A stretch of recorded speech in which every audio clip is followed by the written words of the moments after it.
Hi అండి, అందరికీ నమస్కారం. Welcome back to my channel. ఈరోజు వీడియోలో ఆంధ్ర స్పెషల్ రెసిపీ అయిన స్పైసీగా నాటుకోడి కర్రీ చేసి చూపించబోతున్నాను. నేను చేసే ఈ ప్రాసెస్లో పచ్చి మసాలాలు వేసుకుని నాటుకోడి కర్రీ చేసుకున్నట్టయితే స్పైసీగా చాలా టేస్ట్గా ఉంటుంది. ఇప్పుడు నాటుకోడి కర్రీ తయారు చేసుకునే ప్రాసెస్ చూసేద్దాం. ఇప్పుడు స్పైసీగా నాటుకోడి కర్రీ తయారు చేసుకోవడానికి ఇక్కడ నాటుకోడి మాంసం 1/2 kg దాకా బోన్స్తో ఉన్నది తీసుకుంటున్నాను. ఇప్పుడు ఇందులో 1/2 టీ స్పూన్ పసుపు, కొద్దిగా సాల్ట్ వేసుకుని పసుపు సాల్ట్ అంతా కూడా నాటుకోడి మాంసానికి బాగా కలిసేటట్టు కలుపుకోవాలి. ఇలా కలుపుకున్న తర్వాత మంచినీళ్ళు పోసి 2-3 సార్లు కడిగి పెట్టుకోవాలి. ఇప్పుడు పచ్చి మసాలా తయారు చేసుకోవడానికి కొన్ని లావు మొగ్గలు, దాల్చిన చెక్క, 2 యాలకులు, అలాగే అనాస పువ్వు, జాపత్రి, 1/2 టీ స్పూన్ జీలకర్ర, 1 స్పూన్ ధనియాలను మిక్సీ జార్లో వేసుకోవాలి. అలాగే చిన్న ఇంచు అల్లం ముక్క, కొన్ని వెల్లుల్లి రెబ్బలను కూడా మిక్సీ జార్లో వేసుకుని చూపిస్తున్న విధంగా పేస్ట్లో చేసుకోవాలి.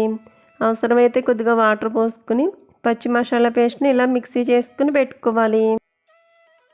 అలాగే 3 మీడియం సైజ్ ఉల్లిపాయలు తీసుకుని సన్నగా ముక్కలు కట్ చేసుకోవాలి. అలాగే స్పైసీకి సరిపడా పచ్చిమిర్చి చీలికలు, 1 రెమ్మ కరివేపాకు. ఇప్పుడు స్టవ్ మీద వెడల్పుగా మందంగా ఉన్న బాండి పెట్టుకుని అందులో 3.5 స్పూన్ల దాకా నూనె పోసుకోవాలి. నూనె హీట్ అయిన తర్వాత 1/2 టీ స్పూన్ దాకా షాజీరా వేసుకోవాలి. అలాగే కట్ చేసుకున్న పచ్చిమిర్చి చీలికలు, 1 రెమ్మ కరివేపాకు వేసుకుని వేగించుకోవాలి. ఇవి ఇలా వేగుతున్నప్పుడు ముందుగా కట్ చేసి పెట్టుకున్న ఉల్లిపాయ ముక్కలు వేసుకోవాలి.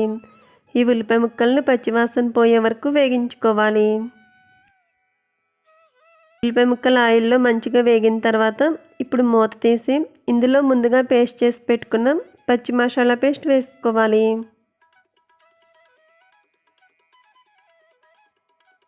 ఈ పేస్ట్ను పచ్చివాసన పోయే వరకు ఆయిల్లో వేగించుకోవాలి. ఇవి ఇలా వేగుతున్నప్పుడు ఇందులో 1/2 టీ స్పూన్ దాకా పసుపు వేసుకోవాలి.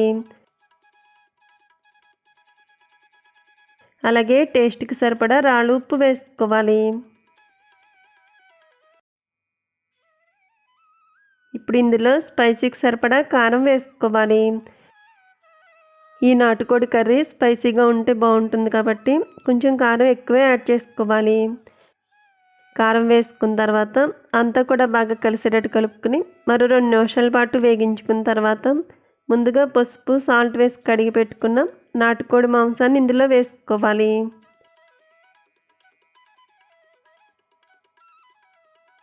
బాగా కలుపుకున్న తర్వాత ఇప్పుడు మూత పెట్టి మంటను మీడియం ఫ్లేమ్లో పెట్టుకుని 5-6 నిమిషాల పాటు ఈ నాటుకోడి మాంసాన్ని ఆయిల్లో బాగా మగ్గించుకోవాలి. 5-6 నిమిషాల పాటు ఇలా మూత పెట్టి మగ్గించుకున్నట్టయితే నాటుకోడి మాంసంలో ఉన్న వాటర్ అంతా కూడా బయటకు వస్తుంది. ఇలా మగ్గించుకున్నట్టయితే మనం వేసుకున్న ఉప్పు, కారం, మసాలా అంతా కూడా నాటుకోడి మాంసం ముక్కలకు బాగా పడుతుంది. మధ్యలో మూత తీసి ఇలా కదుపుకుంటూ మగ్గించుకున్న తర్వాత ఇప్పుడు మూత తీసి ఇందులో 1 గ్లాస్ దాకా వాటర్ పోసుకోవాలి.